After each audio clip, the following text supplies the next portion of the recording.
Ouais. Bonjour à tous et à tous. Voilà, donc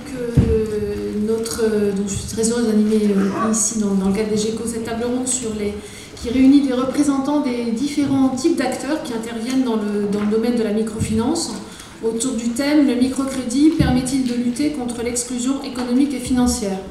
Donc pour ça, je suis ravie d'accueillir Arnaud Poissonnier, qui est président de Babylone, Étienne Taponnier, directeur régional de l'ADI Auvergne-Rhône-Alpes, Erwan Audouy, responsable microfinance du Crédit Coopératif, Ayad Boira, délégué général de la Fondation Entrepreneurs de la Cité, Béatrice Louvier, directeur département, animation sociétariat, parcours confiance pour la Caisse d'épargne Rhône-Alpes, et Patrick Cosman, bénévole au Secours catholique.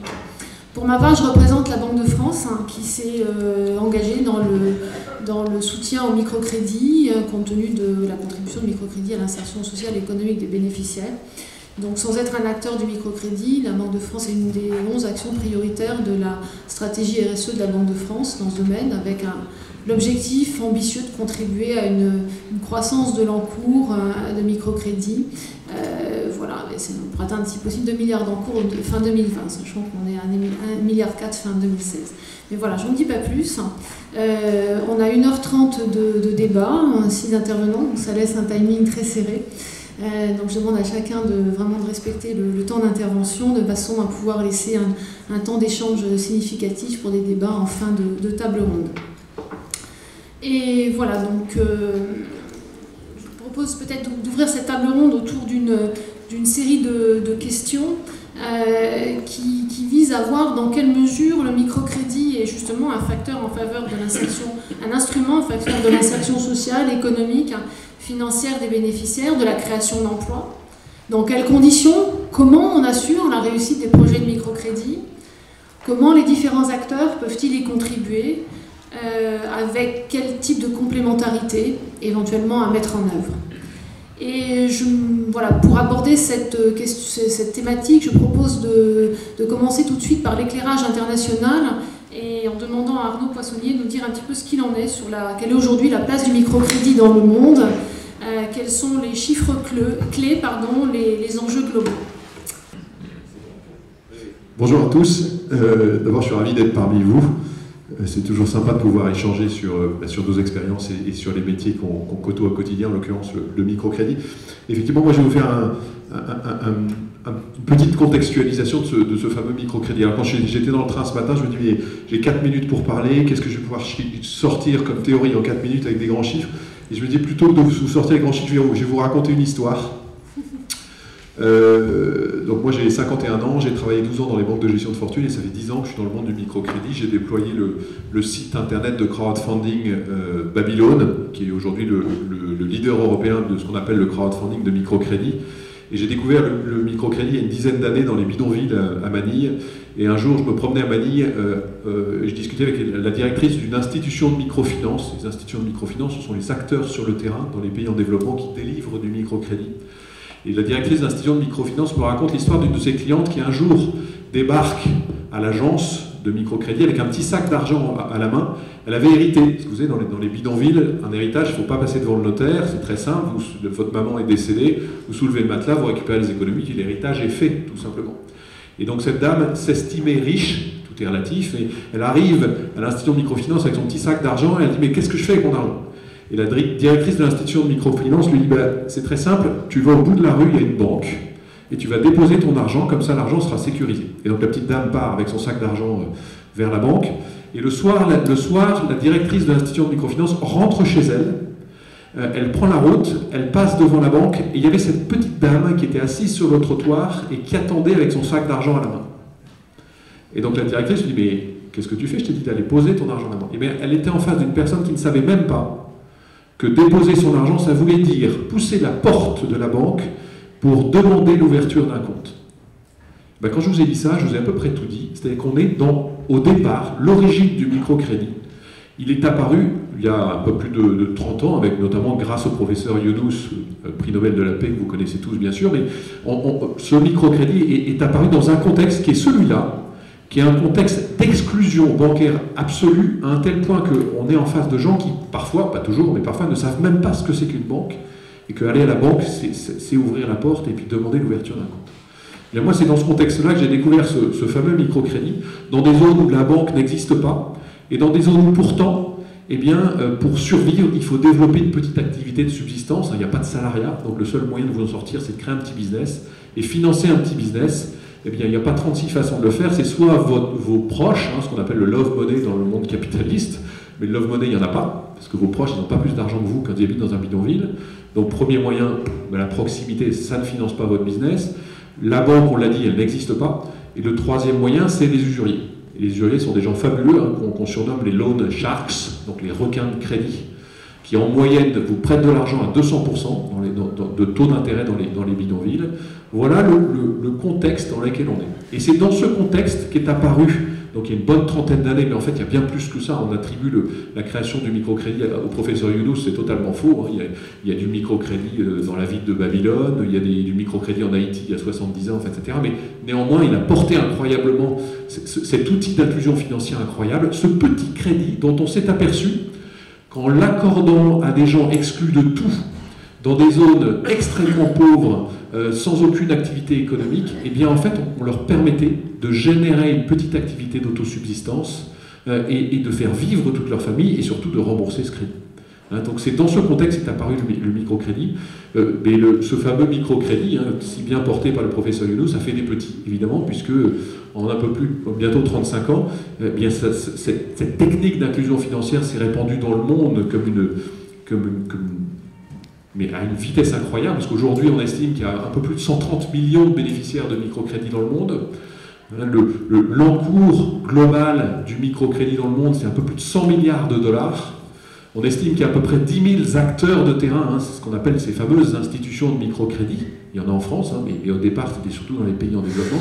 On estime qu'il y a à peu près 10 000 institutions de microfinance qui peuvent être des sociétés commerciales, des ONG, des coopératives, dont le but, dont le rôle au quotidien, eh bien, c'est d'aller trouver des gens qui sont en capacité de développer un petit business d'autosubsistance et de leur prêter de l'argent pour financer et développer cette petite activité.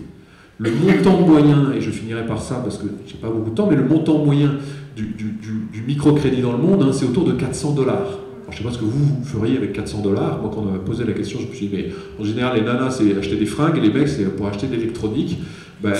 Dans les pays en développement, avec 400 $, vous faites vivre toute une famille. Moi, ma première rencontre avec une bénéficiaire de microcrédit, c'était Madame Karimov, dans les zones urbaines autour de Douchanbe, au Tadjikistan. J'ai été reçu par une dame qui m'a reçu pendant 1 heure avec des sourires jusqu'aux oreilles. Elle me remerciait toutes les 3 minutes du microcrédit qu'on lui accordait, dont le taux d'intérêt était de 35%. Elle me remercie toutes les 3 minutes de ce microcrédit parce que grâce à ces 350 $, elle fabriquait des petits lits de bébés avec des petites garnitures locales qu'elle revendait sur les marchés. Et avec ça, elle faisait vivre toute sa famille, ses 3 enfants, sa mère, sa sœur, etc. Et moi, j'étais banquier de gestion de fortune pendant 12 ans. Jamais un de mes clients m'avait remercié. Et là, j'étais remercié toutes les 3 minutes. Ce jour-là, j'ai découvert ce que j'appelle la valeur relative de l'argent, la puissance de ces toutes petites sommes qu'on prête à des gens exclus de tout et qui leur permet de vivre, et ils sont extrêmement fiers, d'où les sourires, de montrer qu'ils sont capables de s'en sortir par eux-mêmes et évidemment de rembourser ce crédit, de n'être surtout pas assisté. Je finirai par ça. Moi, depuis que je travaille dans le microcrédit, j'ai toujours vécu le rapport avec ce microcrédit, pour moi, comme l'un des plus beaux outils d'expression de la dignité humaine, parce que vous êtes dans une démarche où on respecte l'autre. Il y a un dicton africain qui dit « la main de celui qui donne est toujours au-dessus de la main de celui qui reçoit ». Dans le microcrédit, c'est pas ça. On prête de l'argent à des gens qui vont développer un petit business, s'en sortir par eux-mêmes et surtout vous rembourser. Et ils sont très très fiers de ça. Et c'est aussi la beauté de cet outil. Voilà, en quelques mots, le contexte de ce fameux microcrédit international qui s'est développé encore très très fortement. On est toujours sur des taux de croissance de 5 à 10% dans tout un tas de pays au monde. Il y a un potentiel qu'on estime 2 à 3 fois supérieur à ce qu'il est aujourd'hui dans la délivrance du microcrédit dans le monde. On est 7 milliards, on va passer à 9, voire 10 ou 11 milliards de gens sur cette planète. 70% des futurs habitants de notre planète vont se concentrer dans les villes. Et bien dans les villes, il n'y a pas de business. On arrive tous dans des bidonvilles, il n'y a juste rien. Et le seul moyen de s'en sortir, c'est là encore créer une petite activité. Et le microcrédit est un formidable outil de ces activités d'autosubsistance. Voilà, il s'avère que du Sud, le microcrédit est arrivé chez nous, puisqu'il s'est développé en France, et ça fera la transition. Merci. Merci beaucoup.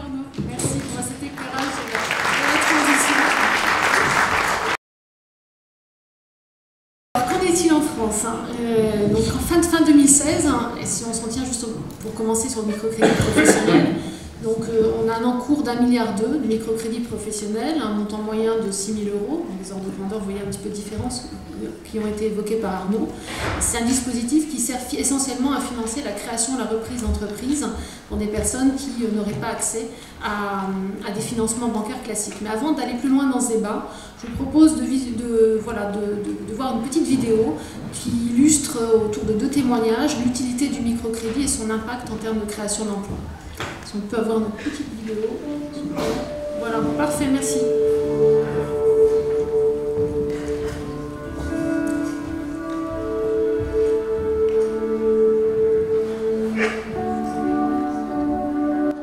Mon entreprise aujourd'hui, Chic & Co, c'est 2 établissements. Le restaurant au Papy, qui existe depuis 2013, et l'épicerie Fine, qui est juste derrière, qui existe depuis l'année dernière.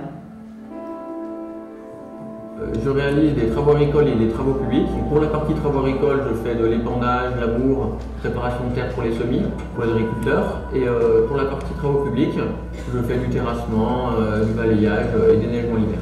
3 dates clés de ma carrière sont 2006, création de la société, 2009, création d'un petit label traiteur, et 2013, le restaurant. Et pour finir, si on peut en dire qu'il y en a une 4e, ça serait donc 2016, l'ouverture de l'épicerie Fine, cours de cuisine. Pour moi, donc, les 3 étapes clés de mon parcours, donc ça remonte la première à mon enfance. J'ai été élevé dans un encadrement agricole, donc j'ai eu la passion de l'agriculture et de la montagne. Le deuxième point clé, on pourrait dire que ça a été que j'ai fait une formation et un métier que je n'aimais pas. Je travaillais dans l'informatique, par obligation et pas par conviction. Et le troisième temps, on pourrait dire que c'est quand j'ai su que je pouvais conduire une voiture adaptée pour moi. Après, je me suis demandé si on ne pouvait pas adapter un tracteur et après donc créer mon entreprise. Pour moi, le microcrédit, c'est un petit prêt. Ce prêt a été en fait une première étape pour la création de mon entreprise, car le développement de ce prêt a débloqué le développement de tous les autres prêts de tous les autres financeurs. Sur cette première base, c'est l'ADI qui m'a soutenue. J'ai pu acheter mon camion suite à un petit crédit à la consommation et l'ADI m'a financé en fait tout mon fonds roulement. J'ai eu beaucoup de chance de rencontrer l'ADI. Ils ont décidé de me suivre et de m'accorder donc un prêt de 10 000 € pour le début de mon activité, donc de me soutenir. Je pense que c'est une association qui est très très importante, qui mériterait d'être plus connue, parce que ce sont des acteurs en fait, économiques dans la création de petites structures à la base d'une société qui ne peut pas obtenir comme ça de fonds d'aide des banques parce qu'il n'y a pas de bilan derrière, il n'y a rien, donc c'est un très très bon soutien. J'ai été accompagné par l'association Moraine Extension qui fait partie d'Initiative Savoie. Donc il y a eu en gros 2 axes sur cette association. Donc, le premier c'était la création d'entreprise. Elle m'a aidé à créer l'entreprise, donc savoir de quoi j'avais besoin au niveau de tout ce qui est formalité, pour le niveau financement, qu'est-ce qui était possible, qu'est-ce qui n'était pas possible, toutes les aides, voilà, de dégrossir un petit peu le terrain. Et après, derrière, il y a un suivi pour quand on a créé l'entreprise, voilà, savoir si on a besoin d'un coup de main. Moi, je n'ai pas trop eu besoin, mais voilà, il y a quand même un suivi, on n'est pas lâché dans la nature. Mais il est vraiment important aujourd'hui que la Banque de France fasse la promotion de ce microcrédit. Voilà, c'est vraiment indispensable à l'heure actuelle. Il y a beaucoup trop de projets qui restent en attente, qui ne voient jamais le jour parce qu'il n'y a pas de financement derrière, que les banques ne veulent pas suivre. Et pour moi, je ne peux que les soutenir cette démarche. Le fait que la Banque de France veuille promouvoir les microcrédits, je pense que c'est une bonne action. C'est encourageant. Bien. En tout cas, 2 belles illustrations, je crois, de l'impact du microcrédit professionnel. Donc, dans quelle mesure, pour aller plus loin finalement sur ce sujet, dans quelle mesure le microcrédit professionnel peut-il contribuer à la création d'emplois? Quels sont les risques? Comment optimiser les effets positifs? Y a-t-il des complémentarités à rechercher entre les différents acteurs? Lesquels? Et je propose d'aborder ce débat en donnant tout de suite la parole à Étienne Taponnier pour l'ADI. Étienne. Voilà. Bonjour. Donc Étienne Taponnier, je suis le responsable de l'ADI sur la région Auvergne-Rhône-Alpes. Et pour illustrer un petit peu effectivement comment cet outil si puissant au niveau international, peut avoir aussi sa place en France. Vous donner quelques éléments concernant l'action de l'ADI qui a été créée après une trentaine d'années en France par notre présidente fondatrice Maria Novak. Pour illustrer aujourd'hui ce que ça représente alors je ne donnerai pas trop de chiffres nationaux, mais plutôt des chiffres sur la région. En 2017, on devrait financer à peu près 2300 personnes sur la région Auvergne-Rhône-Alpes, à peu près 1800 dans le cadre d'un projet de création ou de développement de micro-entreprises. Donc à la question est-ce que c'est utile aujourd'hui, toutes les personnes que nous avons accompagnées, en tout cas nous le disent, on a été déterminant quand même dans le démarrage de leur projet. Qui sont-ils? Ils sont aujourd'hui, pour la grande majorité d'entre eux, demandeurs d'emploi au moment où ils frappent à notre porte, même si certains d'entre eux avaient pu créer leur micro-entreprise quelques mois avant. Ils sont bénéficiaires des minima sociaux pour à peu près 40% d'entre eux. On suit aussi le niveau de précarité financière, parce que plus d'un sur deux vivent en dessous du seuil de pauvreté au moment où ils sont financés pour un projet de micro-entreprise. Et dans certains territoires, on a une part importante, notamment d'habitants des quartiers dits en difficulté aujourd'hui, qui nous sollicitent. C'est à peu près 25% de nos clients qui viennent des quartiers difficiles. Donc, est-ce que c'est utile? Je m'excuse, je vais donner quelques chiffres.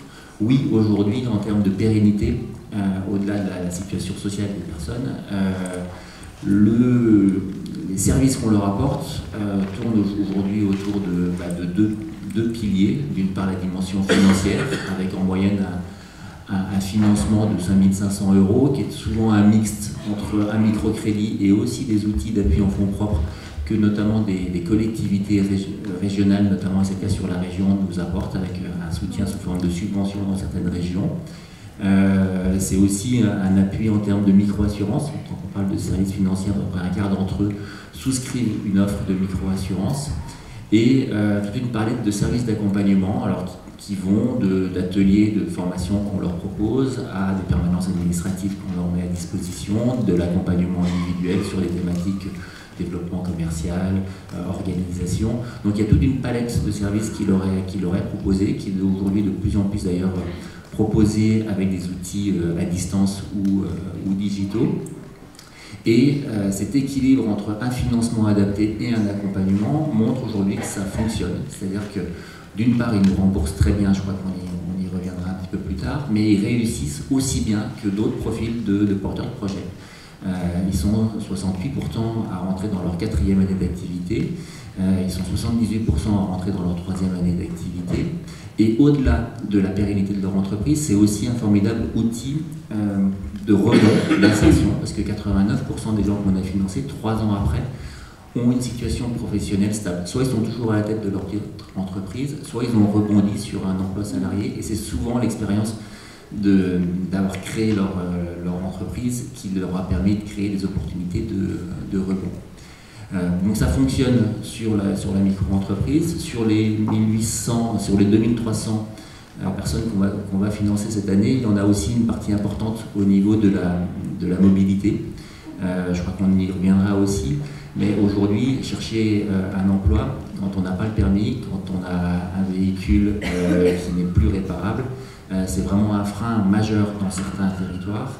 Et la mobilité et les solutions de microcrédit et d'assurance qui peuvent être proposées sont aussi un formidable outil pour donner toutes les armes aux personnes qui aujourd'hui sont en marge du marché du travail pour accéder à un emploi.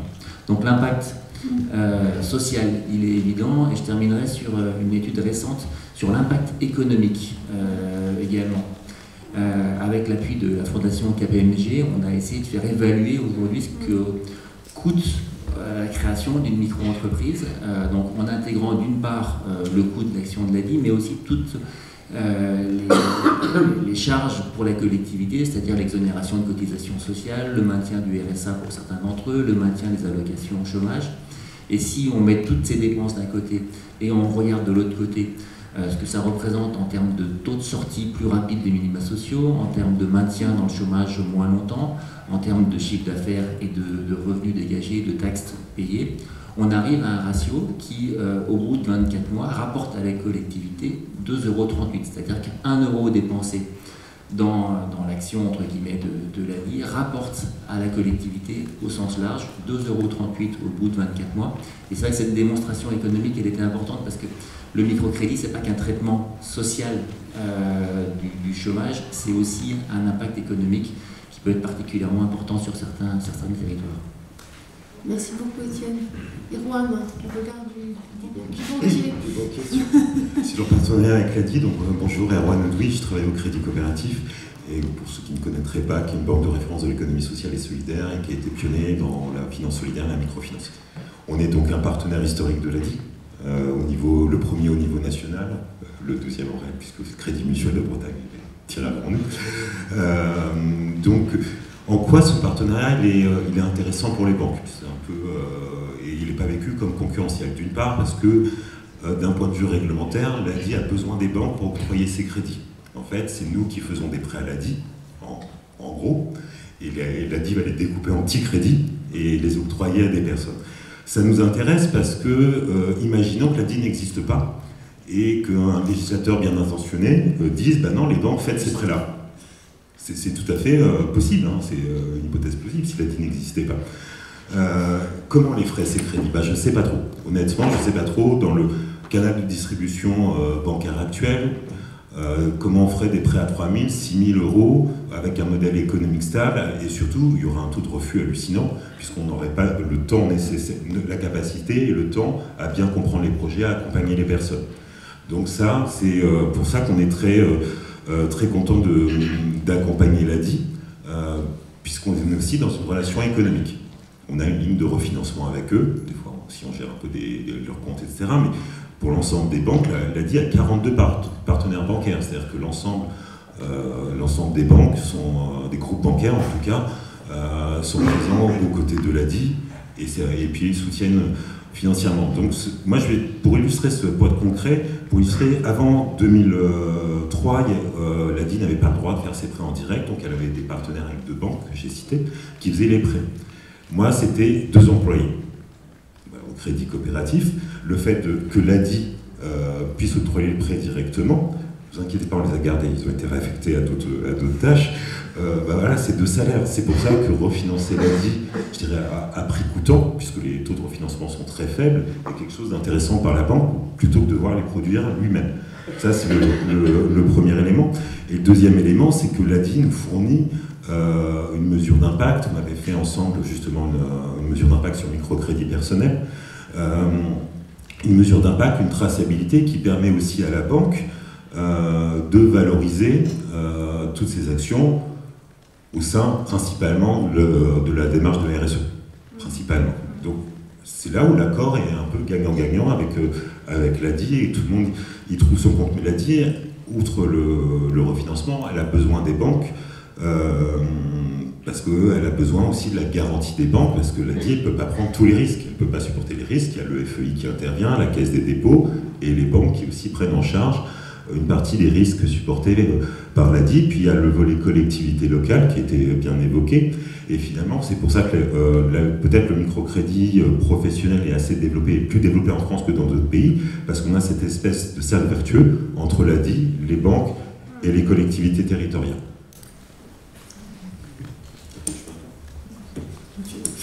Merci beaucoup. J'en ferai pas après. Ok, merci beaucoup Erwan effectivement pour cet éclairage sur la complémentarité entre le rôle des banques et de l'ADI. Une autre dimension de cette complémentarité peut-être avec l'importance de la microassurance. Ayat, tu peux nous en parler? Bonjour, je m'appelle Ayat Boira, je suis directrice d'une fondation qui s'appelle Entrepreneurs de la Cité, qui est un partenariat public-privé entre la Caisse des dépôts et 6 groupes d'assurance. Donc on fait de la microassurance exclusivement en France et exclusivement pour des créateurs d'entreprises. Alors un petit mot pour faire le lien aussi avec Arnaud sur la microassurance dans le monde. Alors la microassurance est beaucoup moins connue que le microcrédit et pourtant il y a 500 millions de micro-assurés dans le monde aujourd'hui. C'est vrai que les groupes d'assurance se sont beaucoup intéressés à ce sujet, et notamment en Asie et en Inde, où vous avez 50% des micro-assurés qui sont indiens aujourd'hui. Donc la micro-assurance, elle a été aussi inventée par Younous, et elle a eu un élan très fort sur les 10 dernières années. Donc en France, évidemment, la situation par rapport à la protection sociale est beaucoup plus confortable pour les entrepreneurs que dans les pays en voie de développement. Mais il y a 10 ans, à peu près, enfin même plus que 10 ans, justement avec l'ADI, on avait fait une étude sur les entrepreneurs de l'ADI et on s'était rendu compte qu'il y avait quand même 15% des micro-entrepreneurs qui cessaient leur activité, et non pas à cause d'un problème de chiffre d'affaires ou de manque de clients, mais justement parce qu'ils avaient été confrontés à un aléa de la vie, donc un accident, une hospitalisation, une maladie ou un cambriolage ou un incendie de leur local, et que pour certains, ils étaient soit pas assurés, soit complètement sous-assurés, et du coup, à cause de ce sinistre, ils mettaient la clé sous la porte. Et donc l'idée est venue de prendre l'idée d'Younous de la microassurance dans le Sud et de le mettre en place en France. Et donc la Fondation Entrepreneurs de la Cité a mis en place des produits de microassurance qui permettent justement de protéger les créateurs d'entreprises en cas de maladie avec des garanties qui s'appellent des garanties de prévoyance. Donc il y a une indemnité journalière qui est versé au créateur d'entreprise s'il arrête son activité parce qu'il est à l'hôpital ou qu'il reste chez lui. Et cette indemnité leur permet de pouvoir payer toutes leurs charges.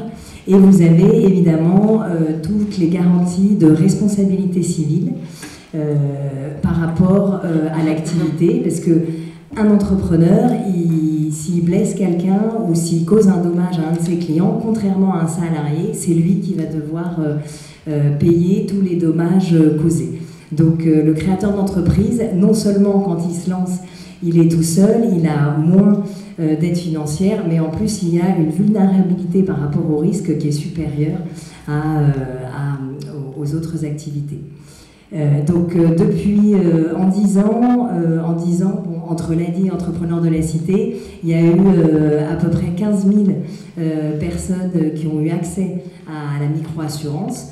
La microassurance est moins connue que le microcrédit, donc on a encore pas mal de marge de manœuvre, mais on se rend compte que la microassurance reste un outil tout à fait pertinent pour consolider le projet d'entreprise, et que c'est un outil qui est très complémentaire au microcrédit.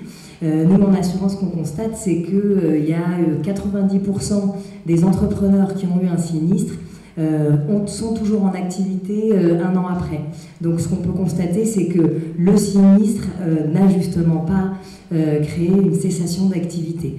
Et donc ça permet de pouvoir conserver et de pouvoir pérenniser ces projets entrepreneuriaux et que la personne ne revienne pas dans une situation de chômage. Donc là, on est vraiment dans un cercle vertueux de différents outils de microfinance qui permettent justement à ces personnes de pouvoir s'insérer durablement dans leur activité professionnelle.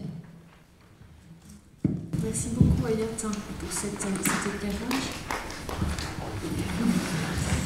Je propose de nous tourner maintenant vers le microcrédit personnel. Donc en France, le microcrédit personnel, ça représente 200 millions, un petit peu moins de 200 millions d'encours, 189 exactement. Et il sert principalement à financer des besoins liés à l'emploi, à la mobilité, donc c'est dans plus de 75% des cas, 78%, et plus marginalement des besoins liés au logement, à la santé ou à l'éducation. Je vous propose peut-être, avant d'aller plus loin, encore une fois d'écouter un petit témoignage, celui de Roda Abdouhamed, qui était la lauréate du prix Banque de France du microcrédit personnel en 2016.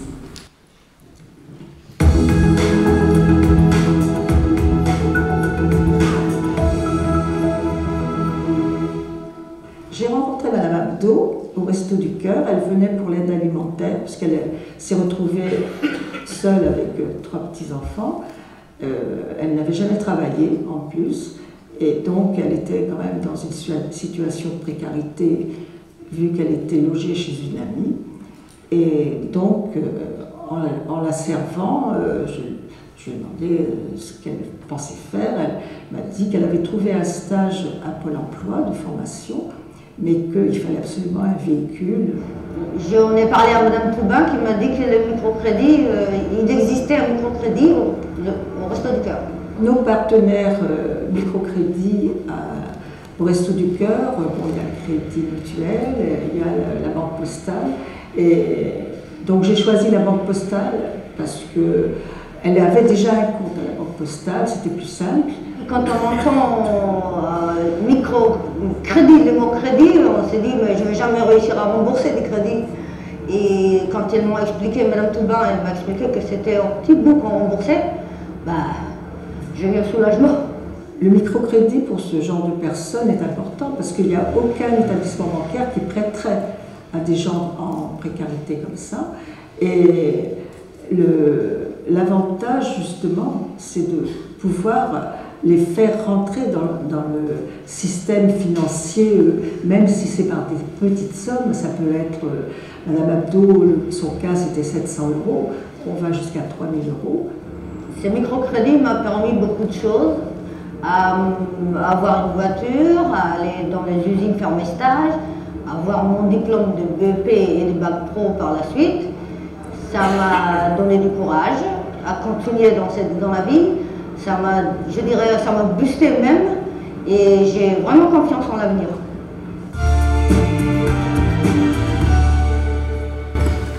Voilà, un beau témoignage sur ce que peut apporter un microcrédit et voilà, le financement et l'accompagnement également qui le caractérise.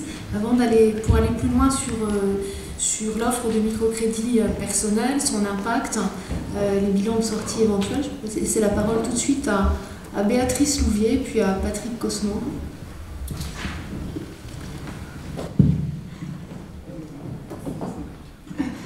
Bonjour à tous, donc Béatrice Louvier, moi je m'occupe d'un dispositif de microcrédit qui a été créé par la Caisse d'épargne Rhône-Alpes en 2008 et qui a donc pour objectif d'octroyer des microcrédits particuliers mais aussi professionnels à des personnes qui sont exclues du crédit bancaire classique. Alors pourquoi une banque a créé ce dispositif? Alors juste un petit rappel historique, c'est que les caisses d'épargne c'est une vieille dame en fait, la caisse d'épargne qui a été créée il y a presque 200 ans. Et à la base, la caisse d'épargne avait été créée par des philanthropes qui voulaient, on va dire, aider les personnes à mettre un petit peu d'argent de côté pour se prémunir des aléas de la vie, puisque à l'époque, en 1818, il n'y avait naturellement pas de banque, je dirais, traditionnelle que des banques d'affaires. Et l'idée, c'était d'éduquer la population à mettre un petit peu d'argent de côté en cas de coup dur. Donc les caisses d'épargne ont été créées sur la base d'intérêt général et depuis 200 ans font toujours de l'intérêt général. Et c'est pour ça notamment que lorsque le Fonds de cohésion sociale a été créé en 2005 pour permettre de développer le microcrédit, les caisses d'épargne se sont emparées de ce sujet en créant un dispositif qui existe dans chaque caisse d'épargne en région et qui permet effectivement d'accompagner des personnes dans des projets de vie qui n'ont pas forcément les critères, je dirais, pour pouvoir bénéficier d'un crédit classique, mais qui vont pouvoir être accompagnés par notre dispositif. Donc on fait aussi bien du microcrédit professionnel que particulier. Le montant de ce microcrédit particulier va de 300 à 5 000 €. Il est effectué au taux du livret A, donc c'est-à-dire aujourd'hui à 0,75%. Et il n'y a pas de garantie personnelle qui est demandée à l'emprunteur, mais c'est garanti à hauteur de 50% par le Fonds de cohésion sociale. Et les autres 50%, c'est un fonds de garantie qui a été créé spécialement par la Caisse d'épargne Rhône-Alpes et qui permet de puiser dedans lorsqu'il y a de la casse sur les crédits. Donc c'est un dispositif qui a été mis en place dans le cadre de la démarche RSE de notre entreprise. Nous faisons à peu près 300 microcrédits par an et également sur les professionnels, puisque là on accompagne des personnes qui veulent créer leur entreprise, rebondir on va dire, et sur un plan de financement de maximum 25 000 €. Voilà. Le dispositif est donc aussi un petit peu particulier dans le sens, c'est qu'au-delà d'octroyer en fait un microcrédit aux personnes, on les accompagne au niveau budgétaire, c'est-à-dire qu'une fois que le dossier est monté, on passe le relais à une autre association que l'on soutient depuis 60 ans, Finance et Pédagogie, Et on propose à nos bénéficiaires de microcrédit de pouvoir suivre un atelier sur la gestion du budget, toutes les questions qui pourraient se poser, les relations à la banque, comment fonctionne une carte bancaire, c'est quoi un découvert, enfin bon, toutes ces choses qui peuvent paraître évidentes, mais ce que vous disiez tout à l'heure, pousser la porte d'une banque, c'est pas toujours simple, et on ne sait pas toujours comment ça fonctionne. Donc voilà le petit plus aussi que l'on apporte dans le cadre de ce dispositif de microcrédit. On travaille aussi bien avec différents partenaires, que ce soit les CCAS, les Restos du Cœur, la Croix-Rouge, qui nous envoient effectivement des personnes qui ont un besoin particulier. En règle générale, c'est principalement effectivement lié à la mobilité. 75% des dossiers que l'on fait, c'est soit pour l'achat d'un véhicule, soit pour passer un permis de conduire. Ces personnes, on leur fait ce financement, on ne leur demande pas de devenir client de la caisse d'épargne, c'est vraiment une démarche RSE de l'entreprise. Et puis aussi, naturellement, on octroie des microcrédits à nos clients de nos agences qui ne répondent pas, je dirais, aux critères traditionnels pour avoir un microcrédit et qui peuvent du coup bénéficier d'un crédit et ainsi rebondir, on va dire, dans les projets de vie qu'ils peuvent avoir.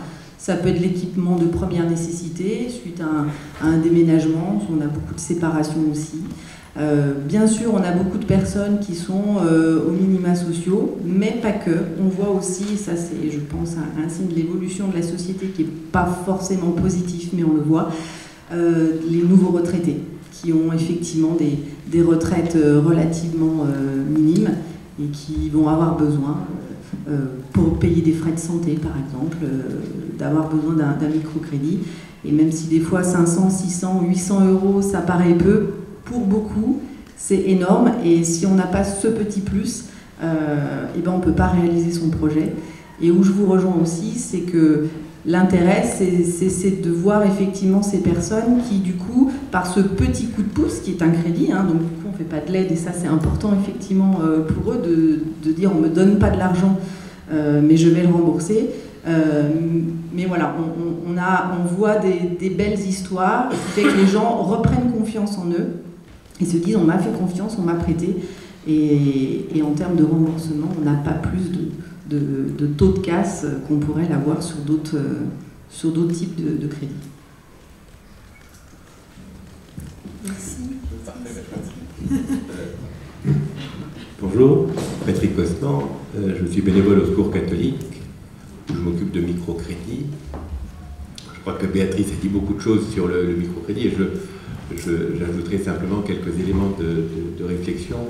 Nous sommes, nous, une association qui apportons dans le cadre de ce partenariat tripartite entre la banque qui fait la trésorerie, l'association qui présente le bénéficiaire potentiel et le fonds de cohésion sociale qui garantit à 50% les microcrédits en cas de difficulté. Nous sommes donc cette association qui rencontrons les gens qui viennent, qui poussent notre porte pour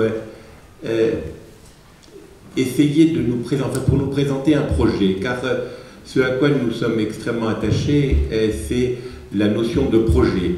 Et quand le projet présenté par la personne nous semble sérieux, nous semble digne d'être suivi, nous faisons en sorte de l'aider à présenter un dossier qui pourra être accepté par la banque. Alors les personnes que nous avons et que nous recevons, Béatrice l'a dit avec beaucoup de justesse, sont des personnes qui sont cabossées par la vie, qui sont dans les situations les plus complexes, qui sont dans des problèmes de minima sociaux, des problèmes d'allocation de chômage, qui sont avec des revenus extrêmement faibles. Et malgré cette faiblesse, nous essayons de trouver une solution pour que ce microcrédit soit accordé. Mais en veillant à ne pas mettre ces personnes en plus grande difficulté et en leur accordant un microcrédit dont on pourrait penser qu'il ne pourra pas être remboursé. Nous ne sommes pas porteurs d'une notion de droit au crédit. Je pense que c'est notre philosophie. Le microcrédit ne peut être accordé qu'à des gens qui sont véritablement en mesure de le rembourser. Et tout notre pari consiste à prouver aux banques que les personnes que nous leur présentons sont aussi capables que d'autres de rembourser ces crédits. D'ailleurs, on le voit bien avec les taux de contentieux que nous constatons sur les microcrédits. Ils sont vraisemblablement ils sont un petit peu plus élevés que ceux que l'on constate dans l'économie classique, mais ils ne sont pas beaucoup plus élevés. On est aux alentours de 7%. Les banques ont sur les crédits personnels des taux de casse qui sont de l'ordre de 2 à 4% en fonction de la situation économique. Donc les gens que nous présentons sont des gens qui sont capables et qui attachent une grande importance au remboursement de ces crédits. Pour ce qui est des projets, on vous l'a déjà dit, ce sont essentiellement des projets liés à la mobilité, achat de voitures, passage du permis de conduire, leçons de conduite, etc. Mais le Secours catholique a été un petit peu un pionnier dans le microcrédit, et nous nous sommes attachés à faire accepter par le Fonds de cohésion sociale, puisque c'est le Fonds de cohésion sociale qui détermine quels sont les projets qui sont éligibles au microcrédit. Nous avons bataillé pour faire en sorte que le microcrédit soit maintenant utilisable pour rembourser des crédits. Alors, faisons bien attention, il n'est pas question avec le microcrédit de prendre la succession des banques qui auraient eu des mauvais crédits ou qui porteraient des crédits compliqués en ce qui concerne leur remboursement. Nous avons obtenu du Fonds de cohésion sociale que puissent faire l'objet de microcrédits dans le cadre d'un projet global de la personne, des queues de crédit que la personne a du mal à rembourser. Par exemple, vous avez un projet d'achat d'une voiture de 1 000 € et puis vous avez 500 € d'un crédit ou d'un découvert qui traîne dans une banque. Eh bien, on accepte que le microcrédit englobe ces 500 € pour permettre à la personne de repartir d'un bon pied. Ces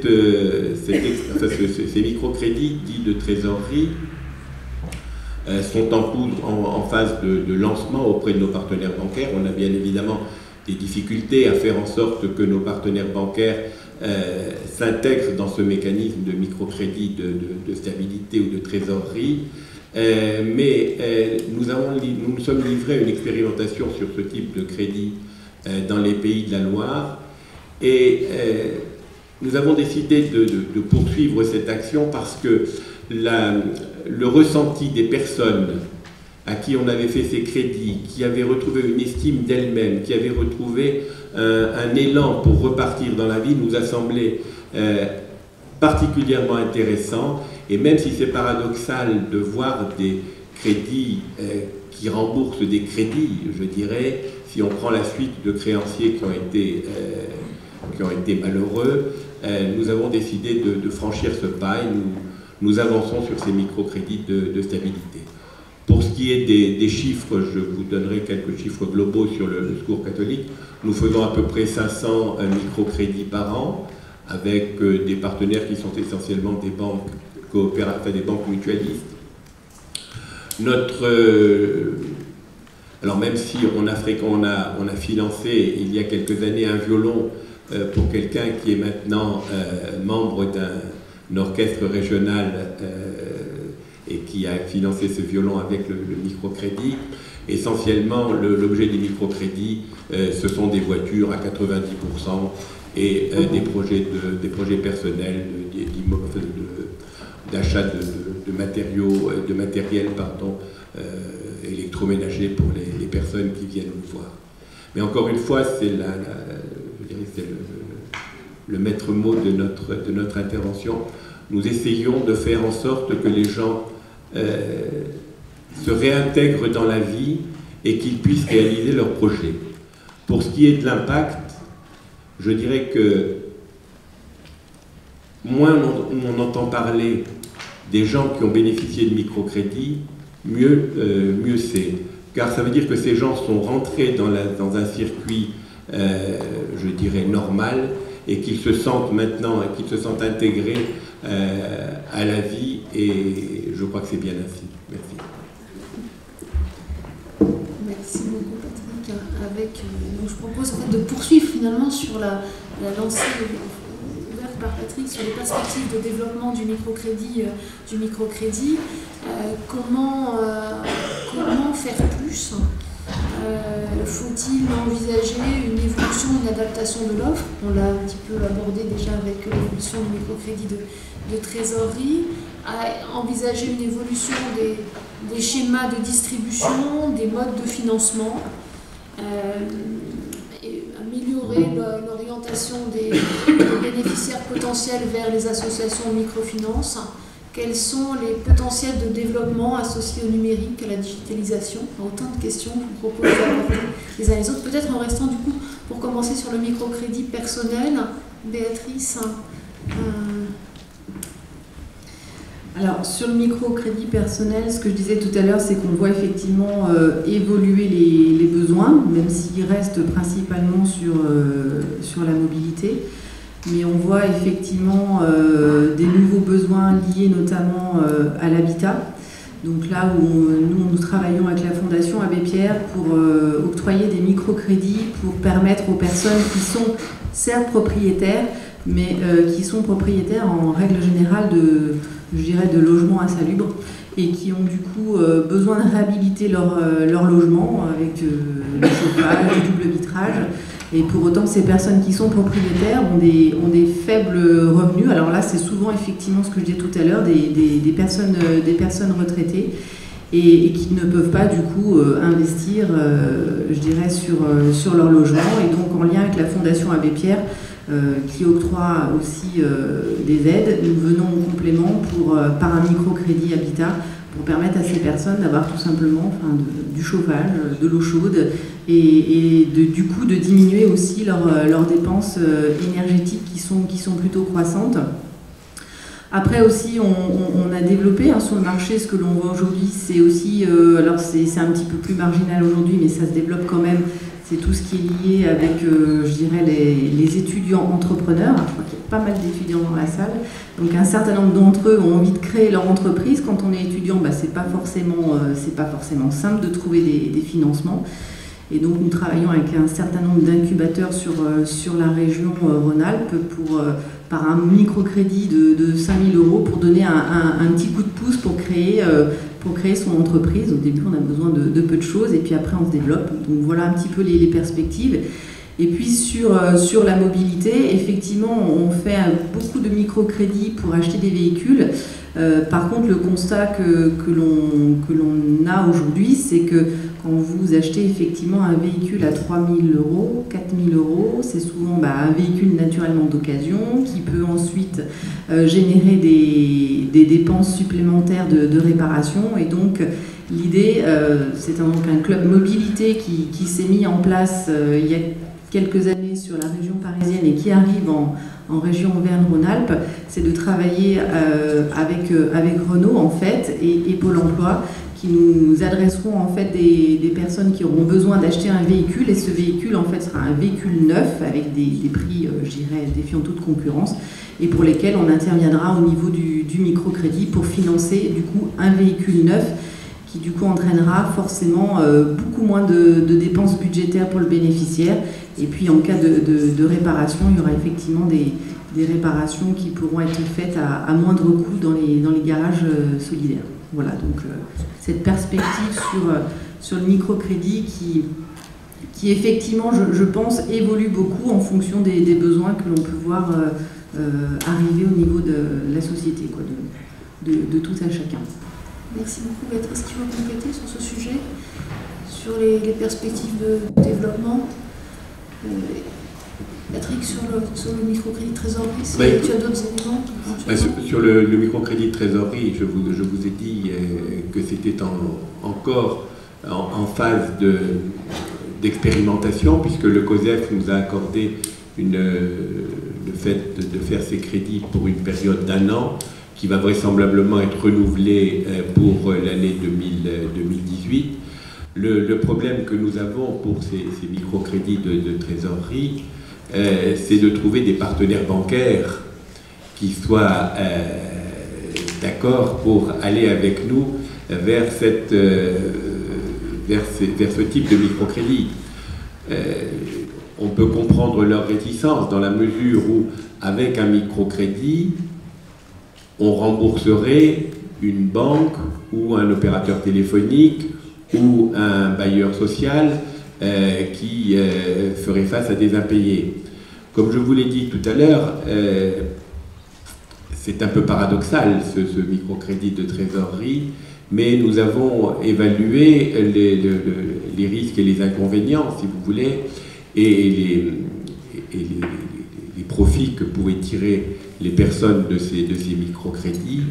Et je vous dis encore une fois, l'expérience que nous avons eue dans la région des Pays de Loire, où on a fait cette expérience avec la Caisse d'épargne d'ailleurs, les résultats en termes d'estime de soi, de réhabilitation des personnes sont tellement importants que nous avons décidé de soutenir ce nouvel objectif des microcrédits. Alors, bien évidemment, c'est pas là-dessus que le microcrédit va se développer en nombre, mais vous savez, je crois que ce qui est important, c'est d'en sauver et de faire en sorte que quelques personnes retrouvent l'estime d'elles-mêmes et puissent repartir d'un bon pied. Merci Patrick. Merci beaucoup. Je vous propose d'étendre en fait cette question des perspectives à la problématique au microcrédit professionnel. Peut-être Étienne, de votre point de vue. Oui, c'est vrai que le potentiel est assez énorme. Au niveau de l'ADI aujourd'hui, même si vous pouvez être satisfait un petit peu du développement de votre activité, ça reste très très marginal. Il y a 66 000 créations d'entreprises sur la région Auvergne-Rhône-Alpes. Voilà, on touche à peine 1%. Quand on sait aujourd'hui la part des personnes qui démarrent sans aucun financement sur leur projet, l'INSEE fournit d'ailleurs des études intéressantes qui s'appellent les études ciné. Voilà, à peu près entre aujourd'hui 70-80% des projets de création d'entreprise démarrent avec les ressources personnelles du créateur d'entreprise. Et on sait que plus le projet est de taille importante, plus l'accès à des financements bancaires est souvent nécessaire. Or, aujourd'hui, une très grande majorité des projets de création d'entreprise démarrent avec des petits projets, c'est 50% démarrent avec moins de 8 000 euros. Et pour les micro-entrepreneurs, on est à 90% d'entre eux démarrent avec moins de 8 000 euros. Donc, voilà, le potentiel, il est vraiment important. Nous les enjeux, ils sont sur, d'une part, notre notoriété, on n'est pas suffisamment connu, donc tout ce qui va être lié au développement de partenariats avec des grands acteurs comme Pôle emploi, comme les réseaux consulaires, comme les missions locales, comme les collectivités locales, bien évidemment que c'est un enjeu, et les choses bougent, peut-être pas aussi vite qu'on le souhaiterait, mais ça bouge. Un enjeu également sur tout ce qui est digital, c'est-à-dire qu'aujourd'hui notre premier prescripteur, nous, ce sont nos propres clients qui parlent de nous autour d'eux. On n'exploite pas suffisamment notamment tout le potentiel des réseaux sociaux en termes de recommandations qu'on pourrait avoir, ou des outils d'e-learning, de webconférences qui permettraient en amont aussi d'apporter des solutions de sensibilisation, d'information. Il y a vraiment un enjeu de pédagogie également, que ce soit avec les porteurs de projets ou avec les acteurs qui les accompagnent en amont. C'est vrai qu'aujourd'hui, quand on parle crédit, spontanément, quand on pense grande entreprise, tout de suite on associe à création de richesse. Quand on pense crédit pour des personnes qui sont au chômage, on l'associe à quelque chose de plutôt négatif, d'endettement, de risque. Et on a souvent face à nous des porteurs de projets qui, dans un premier temps, veulent tout faire pour éviter d'emprunter. Et c'est d'aller dans leur sens, d'une part pour leur dire qu'ils ne sont absolument pas des cas isolés, que la grande majorité des entrepreneurs aujourd'hui raisonnent comme eux, mais simplement d'être peut-être plus dans une posture d'interpellation sur le fait que c'est très bien s'ils peuvent démarrer sans l'aide de personne, mais si dans quelques mois ils ont besoin de 2 000 3 000 euros, voire un petit peu plus, il faut qu'ils se posent la question dès maintenant qui pourra les aider et aborder un petit peu leur projet plutôt un petit peu dans du moyen terme, parce qu'ils ont toujours plus de dépenses que ce qu'ils avaient prévu, un chiffre d'affaires qui décolle plus lentement, et énormément d'entre eux se retrouvent souvent dans des impasses. Alors, a priori, tout aurait pu démarrer très bien, mais parce qu'ils n'ont pas tissé les relations ou pris ce temps d'investissement en estimant parfois, à juste titre, que ça allait être compliqué, qu'on allait leur dire non. Donc il y a vraiment un travail de pédagogie à développer auprès du public et des porteurs de projets. Et puis peut-être sur l'image aussi. C'est vrai que quand on parle aujourd'hui, on s'adresse à des gens qui sont exclus du système bancaire ou en situation de précarité. Nous, les porteurs de projets qu'on voit tous les jours, en fait, ne se ressentent pas exclus du système bancaire. Ils ont un compte en banque. Certes, leur banquier n'a pas voulu les suivre sur leur projet. Donc, dans notre façon parfois de communiquer, on renvoie une image un peu misérabiliste, dans laquelle ne se retrouvent pas forcément les personnes qui pourraient avoir besoin de nous, ou alors nous associent tout de suite à vraiment le dernier recours, ou à des personnes vraiment qui sont en commission de surendettement, qui sont interdits bancaires. Or, la grande majorité d'entre eux, en fait, pourraient tout à fait aujourd'hui, j'allais dire, accéder à nos services. Mais on a ce retour, notamment des personnes qui financent dans notre territoire d'outre-mer, qui sont très fiers d'être financés par l'ADI, qui vont en parler autour d'eux, alors qu'on peut avoir parfois dans nos antennes en métropole des personnes qui ne le vivent pas toujours très bien, parce que pour eux c'est quand même presque un peu dégradant d'avoir eu besoin d'un appui en termes de microcrédit pour un petit montant. Donc je pense qu'on a un travail aussi sur le discours, sur l'image et sur la valorisation des porteurs de projets. Merci Étienne. Peut-être qu'Ayad voudra compléter sur les enjeux de la microation. Oui, alors c'est vrai qu'on a des enjeux qui ressemblent à ceux du microcrédit. Si le microcrédit a besoin de notoriété, la microassurance, c'est encore pire. Donc c'est vrai qu'il y a vraiment sur tous les types de microfinance, il y a un enjeu d'image, un enjeu notamment de notoriété, de visibilité, tout simplement, puisque la microfinance, elle est en face d'acteurs du marché qui ont beaucoup de budget de marketing, etc. Et nous, notamment, l'enjeu digital, par exemple, est compliqué pour les acteurs, des acteurs non lucratifs comme nous, parce qu'être présent et visible sur le web, ça coûte de l'argent, c'est pas facile. Donc c'est vrai que l'enjeu digital est absolument crucial, et pour nos structures, ça va être vraiment un enjeu clé de l'avenir. Nous là on est en train de faire le bilan de nos 10 ans, et il y a des bonnes et des mauvaises nouvelles. Il y a une très bonne nouvelle sur les 10 ans, c'est qu'on s'est rendu compte que les micro-entrepreneurs n'étaient pas plus sinistrés qu'un entrepreneur standard, si je puis dire. Et donc ça, notre message vis-à-vis du monde de l'assurance, c'est de dire n'ayez pas peur d'aller vers ce public, parce que vous n'aurez pas plus de sinistres, il n'y aura pas plus de difficultés. Et surtout, aujourd'hui, comme le rappelait Étienne, il y a beaucoup de créateurs d'entreprises qui créent sans l'aide de l'ADI, sans l'aide de certaines associations. Et nous, aujourd'hui, l'enjeu en microassurance, c'est justement d'essayer de convaincre nos assureurs de mettre à disposition les outils de microfinance aussi pour des créateurs d'entreprises qui, en fait, sont tout seuls et qui sont aidés par aucune association et aucun acteur de la microfinance, parce qu'aujourd'hui, c'est quand même une forte problématique. C'est que là, pour plus de 50%, c'est vrai qu'ils créent sans aucune aide.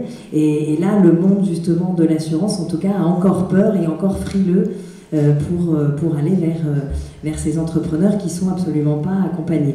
Donc c'est très important qu'on pousse les créateurs d'entreprises soit à se faire aider par des associations qui vont les accompagner, soit effectivement qu'on pousse aussi les acteurs du privé à aller un petit peu plus vers eux. Et le troisième enjeu, c'est effectivement l'élargissement de l'offre de microassurance sur différents points. Notamment, le profil des entrepreneurs est en train d'évoluer et les métiers des entrepreneurs évoluent. Et en assurance, vous assurez chaque activité sur son risque très singulier. Donc effectivement, chaque type d'activité a un type de garantie. Et donc là, effectivement, il faut qu'on fasse évoluer notre offre vers les métiers, justement, les micro-entrepreneurs qui vont aller vers des métiers du digital, vers des métiers qui ne sont pas connus.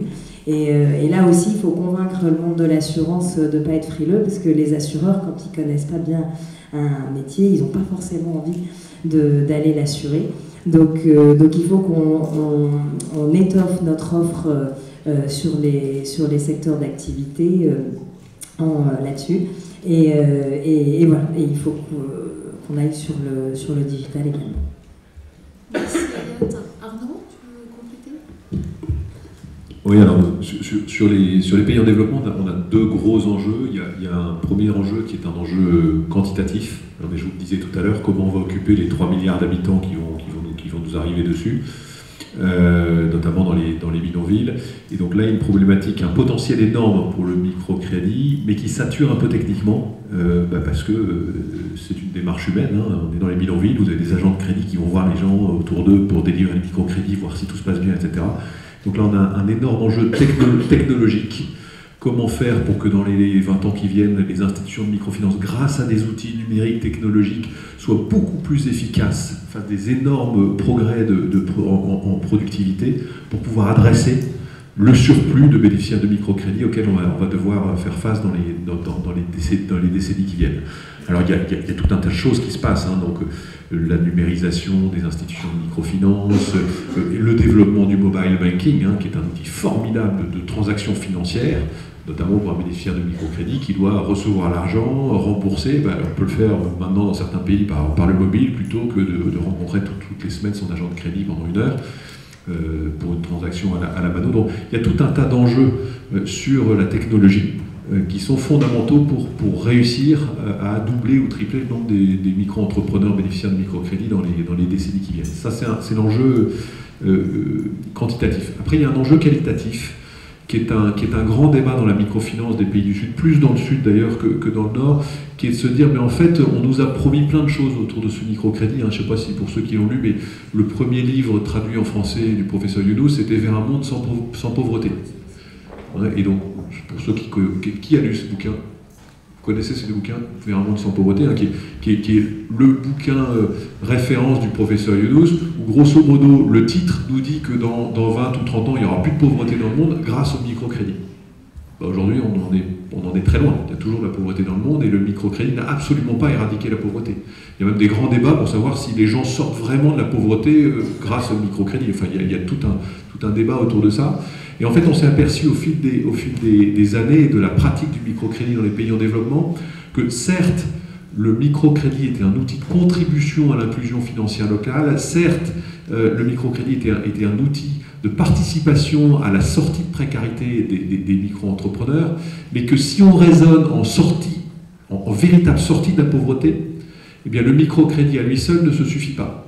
Et donc, comme disait Ayat très justement, hein, c'est là qu'on a commencé à imaginer, à travailler sur des complémentarités, hein, la micro-assurance par exemple. Et en fait, le métier du microcrédit, comme beaucoup de métiers dans l'aide au développement, sont en train de sortir d'une logique de verticalité. Hein. Le microcrédit, on l'a considéré comme un silo, c'était un outil en lui-même et il allait éradiquer la pauvreté. On s'est aperçu que ce n'était pas aussi évident. Et on est en train de passer sur des logiques d'horizontalité, où en fait on s'aperçoit, et c'est très compliqué, parce qu'il faut faire travailler les acteurs ensemble, faire converger les acteurs du développement, qu'en fait le microcrédit est d'autant plus efficace dans les pays en développement qu'il est associé à d'autres techniques. Et les autres techniques, c'est la microassurance, c'est l'éducation, c'est l'accompagnement, c'est le traitement c'est les traitements sanitaires et de la santé. Et quand on agrège toutes ces approches entre elles, là on a véritablement... on est véritablement face à des situations de sortie de la pauvreté. Alors c'est très compliqué, parce que là encore il faut faire travailler les acteurs qui n'ont pas les mêmes métiers, et dans le monde de l'humanitaire, du développement, on est plus sur des univers de concurrence malheureusement que de convergence, donc c'est compliqué. Mais en fait, l'enjeu dans le futur, hein, c'est ça, c'est l'enjeu de la convergence, de l'horizontalité, et de ne surtout plus travailler comme on l'a fait au début dans le microcrédit, en verticalité et en silo. Voilà les deux gros enjeux pour moi dans les décennies qui viennent. Merci beaucoup Arnaud.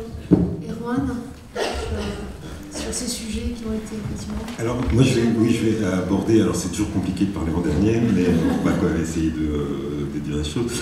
Je vais faire deux distinguos entre le microcrédit professionnel et le microcrédit personnel, pour la simple raison que le professionnel est distribué par des institutions spécialisées et que le personnel est distribué par les banques traditionnelles. Donc c'est pas les mêmes enjeux.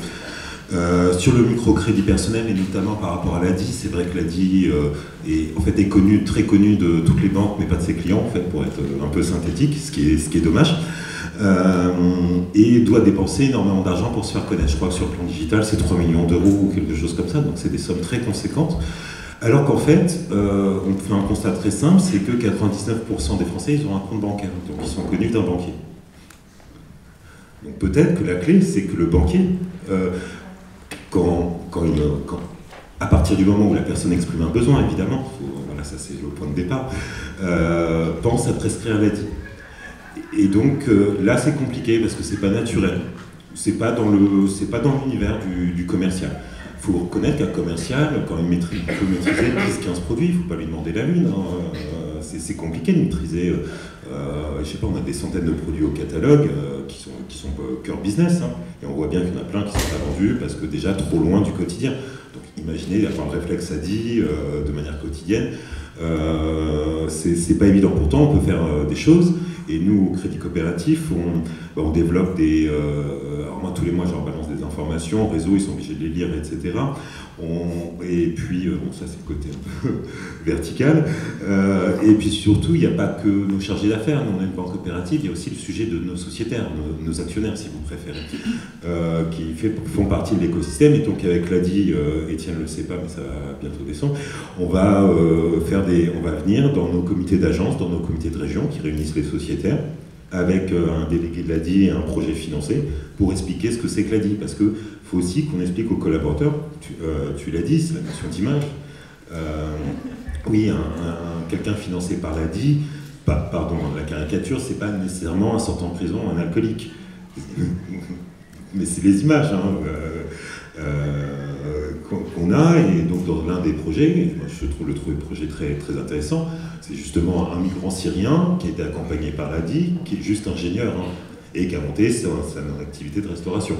Donc voilà, c'est essayer de bousculer les images sur les clients ADI, ça c'est des choses que l'on peut faire au niveau de la banque. Donc je pense que voilà, la banque a cette responsabilité d'essayer de favoriser la prescription vers l'ADI, mais aussi vers les autres acteurs de l'accompagnement, mais il y en aura pour l'ADI puisqu'il y a que aujourd'hui. Sur le microcrédit personnel, là c'est les banques qui distribuent. Alors moi je vais juste faire j'aime bien des fois avoir le mauvais rôle, je vais faire un petit constat, c'est qu'en fait on a distribué 100 000 microcrédits personnels depuis 2006, la création du Fonds de cohésion sociale, enfin les premières signatures de première convention. Il y a 37 700 agences bancaires. Donc en fait, si on fait un petit ratio rapide, c'est 0,3 microcrédits par an et par agence. Donc on voit bien que ça marche bien. On voit bien que toutes les banques, contrairement aux professionnels, et David l'a dit, toutes les banques ne sont pas impliquées. Vous allez trouver que les banques mutualistes et la Banque Postale, qui est un actionnaire qui est l'État. Donc c'est vraiment pas naturel aujourd'hui pour les banques de faire du microcrédit. Et moi, si je prends le cas spécifique du Crédit Coopératif, on en distribue 1000-1200 par an. En fait, l'opération de microcrédit, elle a un coût, elle va coûter 60 €. Les intérêts générés par le microcrédit vont être de 80 €. Donc si j'ai le moindre incident, même un petit changement de domiciliation bancaire, le modèle, il n'est pas bon. Donc on a véritablement un modèle économique sur le microcrédit, ce qui peut expliquer que toutes les banques ne le fassent pas. J'ai lu ça pour expliquer que toutes les banques ne le fassent pas. Notre action, elle n'est pas fondée sur le modèle économique du microcrédit, comme la caisse d'épargne, même si on s'en préoccupe, mais nous, on est dans ce engagement RSE, puisque c'est ce que vous avez dit au niveau de parcours confiance. Nous, au Crédit Coopératif, en fait, on est banquier des associations, et comme c'est les associations qui accompagnent ces personnes, on a une logique d'accompagnement de nos clients, personnes morales. On dit aider les aidants dans d'autres univers, donc là, c'est nos logiques économiques, mais sur le microcrédit en lui-même, c'est compliqué. Et les procédures sont les mêmes, on passe un crédit à 3 000 ou 70 000 €. Donc moi je pense qu'il faut qu'il y ait une réflexion au niveau législatif pour que les procédures soient un peu allégées sur le microcrédit personnel. Je pense notamment à ces fameuses KYC, connaissances clients. C'est-à-dire que la personne, elle a un compte bancaire, donc elle est déjà connue de son banquier, elle a été reçue par une association, c'est pas grave, il faut que je recommence la vérification. Et donc il y a sans cesse des ressaisies, des doublons de tâches, etc., qui à mon sens rendent le modèle économique du microcrédit compliqué, tel qu'il est distribué aujourd'hui par les banques. Donc une des voies, c'est celle de... Oui, je fais vite. Une des voies, c'est celle, évidemment, de la digitalisation. Le financement participatif, Arnaud montrait des voies de facilité d'usage, de facilité d'exécution. L'ADI, sur son site ADI Connect, a un bon taux de succès de demande de crédit. Donc, il y a des réflexions qui sont faites au niveau du secteur, avec la Caisse des dépôts, avec le Crédit mutuel de Paris, sur un outil digital qui permettrait à tout à chacun de faire sa demande de microcrédit, de se faire envoyer vers une association. Il y a beaucoup de débats autour de ça. C'est très intéressant et je crois que de toute façon, il va falloir le faire parce que ne pas le faire, ça serait d'attendre l'extinction naturelle du fonds de cohésion sociale et d'espérer qu'un politique reconduise le fonds ou pas. C'est le risque qu'on a. Que alors là, les banques décident de créer leur propre fonds, ça peut être aussi une solution, mais il y a vraiment un problème d'efficacité dans la distribution et le digital peut y répondre. Le premier risque qu'on peut voir, c'est-à-dire que se dire il faut absolument, et c'est en ça que on partage l'avis du Secours catholique, c'est qu'on ne doit pas avoir un objectif de se dire si j'ai fait que 50 000 microcrédits personnels, c'est bien, si j'en ai fait 20 000, c'est pas bien. C'est pas forcément le fond du sujet, mais si on rentre dans ces logiques avec des outils, des structures dédiées, on peut se dire pour que ça vive, il faut que j'en fasse 100 000 par an. Et là, on va se dire bon, alors comment j'élargis les cibles, j'élargis les objets de financement, et voilà où s'arrête un modèle curseur, et où est-ce qu'on est dans l'aide, dans le bon endettement, ou dans le mal endettement, parce qu'on va distribuer trop de microcrédits. Donc ça, c'est les zones d'attention. Et il ne faut aussi pas oublier, il faut que ces outils digitaux ne privent pas de contact physique. Il faut qu'ils ramènent à des contacts physiques. Et donc, parallèlement aussi à ces développements, je dirais, de distribution qui sont nécessaires, il faut aussi qu'on ait des réflexions pour développer les lieux d'accueil, tout ce qu'on appelle les cafés associatifs, les tiers-lieux, tous ces gens où tous ces jeux, c'est Luna, je crois, qui a fait des jeux sur l'éducation budgétaire, ce qu'on appelle la gamification, etc., pour aider les gens en difficulté. Et je crois qu'il ne faut pas oublier les deux volets, c'était ce que je voulais évoquer sur la nécessaire digitalisation, mais attention. Merci beaucoup Erwan, merci à tous. Je vous propose peut-être maintenant de passer aux questions qui ont été, qui émanent des étudiants et de la salle autour de trois thématiques. La réalité du microcrédit et son fonctionnement, les impacts du microcrédit et ce qui a été appelé un peu le choc des valeurs. Sur la réalité du microcrédit, une question technique sur les critères d'acceptation d'un microcrédit. Quels sont les critères d'acceptation d'un microcrédit? Qui veut intervenir sur ce sujet? En fait, ce qu'on va regarder, c'est effectivement la personne, quel est son projet, quel est le montant dont elle a besoin, et ensuite on va faire une analyse budgétaire de tous ces postes de dépenses pour voir si effectivement elle est dans la capacité de rembourser une échéance de microcrédit, parce que comme effectivement c'était souligné tout à l'heure, l'idée c'est de ne pas enfoncer la personne encore un petit peu plus, mais c'est de pouvoir lui apporter une solution et que cette solution soit viable et qu'elle puisse rembourser son microcrédit au quotidien. Et donc du coup, nous, comme nous fonctionnons, comme le taux de microcrédit est relativement bas, ça permet effectivement d'avoir des échéances qui sont assez faibles, et donc du coup de permettre à des personnes qui ont des revenus relativement minimes de pouvoir quand même malgré tout faire un microcrédit. Et puis c'est vrai qu'on a des critères qui sont beaucoup plus larges, c'est-à-dire que des personnes qui sont dans des situations de fichage Banque de France, on peut malgré tout les accompagner pour pouvoir leur permettre de réaliser leur projet. Donc voilà, sur les critères, et notamment ce que vous disiez aussi tout à l'heure sur tout ce qui est crédit lié de trésorerie, des dettes. L'idée aussi, c'est d'analyser, enfin nous on travaille beaucoup, monter un dossier de microcrédit, on a des entretiens avec la personne, on fait un point avec elle, et c'est effectivement de comprendre aussi dans quelle situation la personne est, pourquoi elle est arrivée là, et de se dire, ok, vous avez eu des accidents de la vie, des aléas, mais l'idée c'est pas que vous traîniez entre guillemets ce boulet toute votre vie, et du coup de vous en sortir, et même si effectivement il y a des dettes de loyer, de factures énergétiques, c'est de voir comment on peut faire un global pour assurer ce microcrédit et de l'accepter. Donc voilà, les critères sont effectivement beaucoup plus étendus, mais c'est en tout cas de faire une véritable analyse budgétaire pour que la personne puisse faire son microcrédit. Juste une bricole, parmi beaucoup d'autres critères dans les pays du Sud, nous il y a un critère qu'on aime bien, c'est de savoir si le porteur de projet est une meuf ou un mec. C'est un critère important. 84% des bénéficiaires de microcrédit dans le monde sont des femmes. Formidable outil d'inclusion financière de la femme dans son milieu économique. C'est un clin d'œil, mais il est important quand même. Patrick, tu voulais rajouter? Non, simplement que nous bannissons toute notion de scoring. Voilà.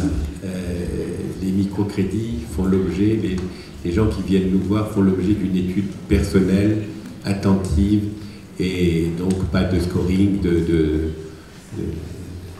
ce type de mécanismes qui sont généralement utilisés par les gens qui font des crédits en gros. Non, je vous pose peut-être à ce moment-là une autre question peut-être transversale sur les taux d'intérêt. Quels sont les taux d'intérêt pratiqués? Pourquoi? En France et à l'étranger. Je crois que voilà, c'est tout à fait désigné pour commencer. Je vais essayer de prendre le micro parce que je ne l'ai pas abordé parce que je savais que cette question allait venir. Et elle fait aussi partie des enjeux pour développer le microcrédit. C'est-à-dire que consolider notre modèle économique est évidemment quelque chose qui est important pour la DI. On n'est pas une association affiliée à une banque, par exemple. On est une association, certes, reconnue d'utilité publique. Moi, j'ai un budget d'à peu près de 1,5 million pour une équipe d'une petite quarantaine de salariés et 200 bénévoles sur la région. Et l'argent qu'on prête aux porteurs de projet, on le prête avec un taux d'intérêt. Donc aujourd'hui, on est sur les taux d'intérêt qui sont à peu près de 7,5, qui évoluent à peu près tous les 8 mois en fonction des taux du marché. Alors, c'est un taux nominal important. C'est vrai qu'aujourd'hui, il faut le ramener aussi au coût pour la personne. Le prêt moyen est de 3 000 € sur une durée de 24 mois, donc ça représente le coût total du crédit, 390 €. C'est 16 € par mois. Et comme le disait l'autre jour un des créateurs qui témoignait, c'est le coût d'à peu près 1 ou 2 cafés par semaine pour leur permettre de créer leur entreprise, d'accéder à des financements complémentaires, là pour le coup qui sont sans coût financier, et un accompagnement qui est gratuit. Mais c'est vraiment important parce qu'on est dans une posture où on s'adresse à des personnes qui ne sont pas des bénéficiaires, mais qui sont des clients, qui ont un projet de création d'entreprise, qui ont été voir leur banque, qui n'ont pas réussi à obtenir un financement bancaire, et on les reçoit comme des personnes qui viennent emprunter de l'argent pour un projet de création d'entreprise. Dans notre modèle économique, aujourd'hui, pour faire grosso modo simple, les produits financiers représentent 25% de mes ressources. On a à peu près 60% de ressources liées à un soutien des pouvoirs publics, des collectivités locales, de l'État, et c'est aujourd'hui un pourcentage qu'on a beaucoup de mal à maintenir avec les réductions budgétaires qui, chaque année, on a des interlocuteurs qui nous expliquent qu'ils pourront difficilement nous reconduire, etc. Et on a un soutien de fondations et d'entreprises à hauteur de près de 15% de notre budget de fonctionnement. Et notre potentiel de développement, il passe aujourd'hui, par un développement notamment de soutien auprès d'entreprises privées, donc sous la forme de mécénat, mais fondamentalement par le développement de notre activité de microcrédit. On a sur la région Auvergne-Rhône-Alpes depuis 2 ans développé d'à peu près 30% de notre activité, donc la part des produits financiers a accru également d'à peu près 30%, et j'espère que ça me permettra, moi, en 2018, de recruter 2 personnes de plus au niveau de l'équipe pour notamment être plus présent dans les territoires ruraux où aujourd'hui on a un petit peu de mal, notamment sur le Cantal. Donc notre modèle économique repose aussi sur des taux d'intérêt, et notre développement repose aussi sur la consolidation de notre modèle économique. Oui, merci. Je pense qu'Arnaud pourra compléter sur les taux d'intérêt. Oui, dans les pays en développement, en fait, le sujet est très simple, c'est pas cher du tout, c'est 26% le taux moyen. Donc, quand on a dit ça, ça peut choquer. En fait, c'est le taux d'intérêt dans le microcrédit dans les pays du Sud, il faut le regarder de manière relative et surtout pas en valeur absolue. Parce qu'effectivement, à 26%, ça peut nous paraître extrêmement choquant. Et en fait, ça ne l'est pas. Parce que quand vous êtes dans les bidonvilles, la seule ressource à laquelle vous ayez accès quand vous n'avez pas accès à un microcrédit, ce sont les usuriers. Et on estime que le taux moyen de l'usure dans les bidonvilles, c'est autour de 200%. Et donc dès lors que vous avez accès à un crédit à 26%, déjà vous êtes reçu avec les fameux sourires et les remerciements toutes les 3 minutes. Et puis en plus, en tendance, ça baisse.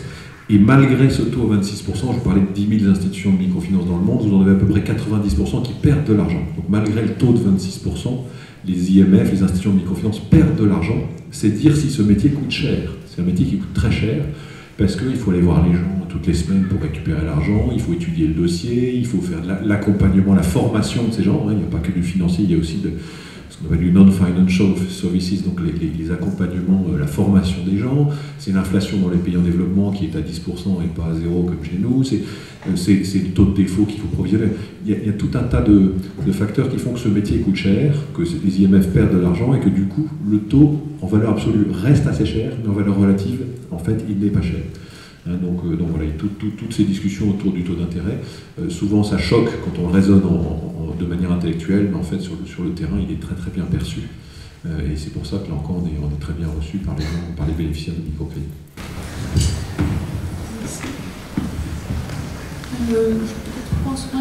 Une question sur les impacts au cours de la sinistralité sur les crédits accordés. Est-ce que vous voulez intervenir? Quel est le taux de sinistralité? Peut-être avec un éclairage pareil, national, international. Jean-Marie, effectivement, la sinistralité est très faible dans les pays en développement. Alors, on n'a pas des statistiques très précises, mais on estime que le taux de sinistralité tourne autour de 3%. Donc c'est autour de 97% de remboursement du microcrédit dans le monde, donc c'est quelque chose d'assez fabuleux quand même, quand on y pense. On se remémore à l'époque où les banques disaient non, on ne fera jamais de microcrédit dans le pays du Sud parce que personne ne remboursera jamais. Bah, si, 97% de remboursement, notamment grâce aux femmes qui remboursent beaucoup mieux que les hommes. Donc ça c'est un sujet aussi. Donc un très très beau taux de remboursement pour plein de raisons, pour des raisons techniques, des produits qui sont délivrés, pour aussi le fait que c'est une bouée de sauvetage, c'est le dernier accès à la finance auquel vous ayez droit et que donc vous faites fort de rembourser quand vous êtes un bénéficiaire de microcrédit. Donc voilà, il y a plein de raisons autour de ça, mais tout ça est assez impressionnant. On estime qu'une institution de microfinance, dès lors que sur la durée, elle a un taux de sinistralité supérieur à 5%, elle est en danger. Donc il est très important que ces institutions de microfinance arrivent à tenir un très haut niveau de remboursement, parce que sinon elles sont vite en difficulté.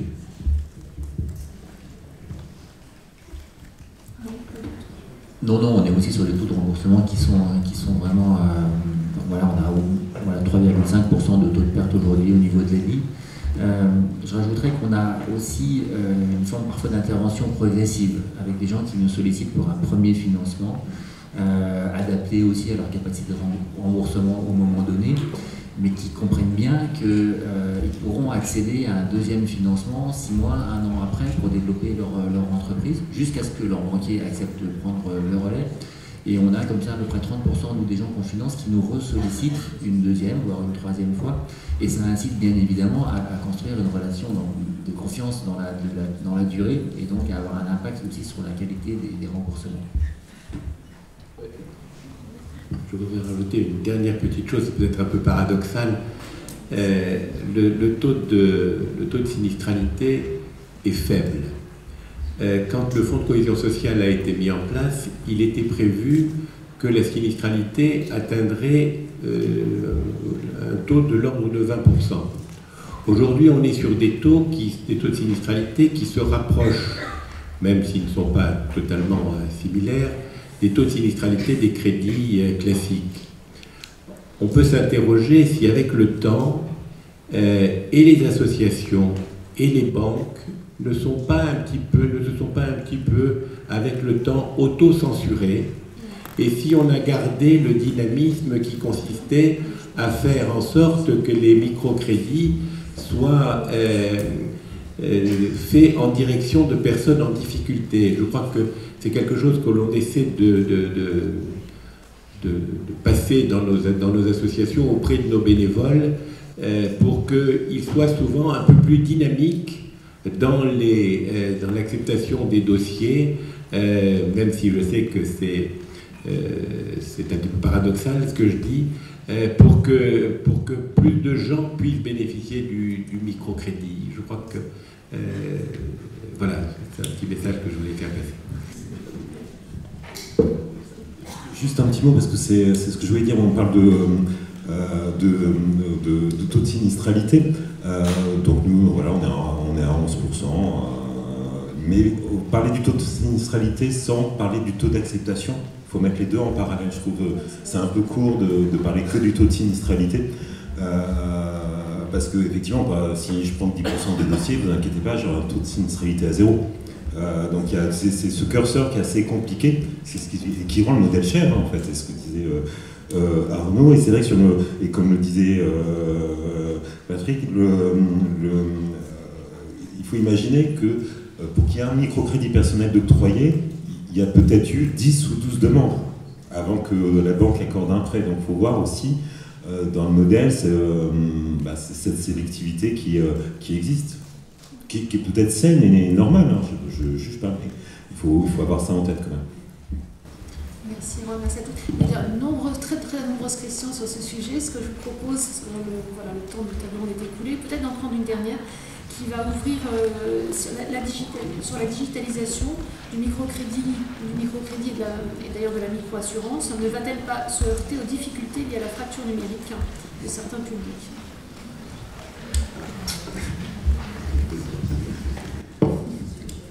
Oui, c'est aussi une question d'équilibre. C'est-à-dire qu'il faut qu'on arrive aujourd'hui, nous on a à peu près 15 à 20% de demandes en ligne et la digitalisation doit nous permettre en termes de réactivité, de qualité de service, d'aller plus vite et peut-être de traiter plus de demandes. Mais l'objectif c'est que ça nous dégage aussi plus de temps pour prendre sur certains publics les contacts avec les associations. C'est vrai qu'aujourd'hui on passe par exemple pas mal d'énergie sur la thématique des migrants ou des primo-arrivants, de travailler avec des associations qui les accompagnent sur toutes les problématiques d'accueil, d'accompagnement administratif sur toutes les démarches, de logement, de scolarisation, et pour que la dimension insertion et accompagnement se fasse peut-être aujourd'hui beaucoup plus en amont que ça n'est aujourd'hui le cas. On finance déjà beaucoup de primo-arrivants, mais parfois, alors que leur situation est régularisée depuis maintenant quelques années. Donc c'est un vrai travail qui prend du temps, avec des résultats qui sont encore modestes, mais donc il y a un équilibre. La digitalisation ne sera qu'une partie de la solution et devrait nous inciter à par contre passer plus de temps sur le terrain, et notamment aussi au niveau de l'accompagnement et du développement des entreprises qu'on accompagne. Non, c'est un vrai sujet. Pour l'anecdote, je l'ai vécu en vacances la semaine dernière. Il y a la 4G passait pas, il n'y a pas de Wi-Fi. On est démunis tout d'un coup. Non, mais c'est un vrai sujet parce que surtout les déserts du numérique, de l'Internet, etc., sont aussi, comme on l'imagine bien, des zones où il y a une économie dynamique. Hein. Voilà. Donc on va se confronter avec... il y a la difficulté, peu d'accès à l'Internet et en même temps, population un peu précarisée sociologiquement ou économiquement. Donc oui, il risque d'y avoir des gros trous dans la raquette et ça c'est un vrai sujet de préoccupation. C'est pour ça que je disais tout à l'heure de ne pas oublier le physique dans la démarche, mais il va y avoir aussi d'autres... Nous on a des réflexions dans la direction de la clientèle accompagnée que je représente. On s'occupe aussi des majeurs protégés, on se préoccupe des gens sous tutelle, on se préoccupe de la disparition du cash. À quel horizon, je ne sais pas, mais il est inscrit dans l'histoire que le cash va disparaître. Et comment comment on va pouvoir adresser, accompagner ces personnes-là qui ont l'habitude de venir au guichet d'une banque retirer du liquide pour leur argent de la semaine, avec des banques qui ferment des agences. Comment tout ça va se passer, on n'a pas vraiment de réponse, mais c'est une très grosse préoccupation. Et juste en microassurance, je pense que justement les nouvelles technologies nous permettront de dégager, comme disait Étienne, du temps qualitatif avec les clients. On a fait une étude et 60% des clients, nos clients avaient envie qu'on souscrive de pouvoir souscrire en ligne et avoir plus de services en ligne. Et 40% effectivement avaient au contraire pas envie d'Internet, mais garder la proximité. Donc je crois que les nouvelles technologies vont plutôt aider à avoir un accompagnement plus qualitatif. Et je crois que le big data peut même, en tout cas sur la microassurance, nous permettre de peut-être baisser les tarifs en ayant une connaissance des risques des entrepreneurs qui soit meilleure. Et il faudrait que justement le big data soit au service de l'intérêt général et d'une baisse des tarifs sur nos outils de microfinance.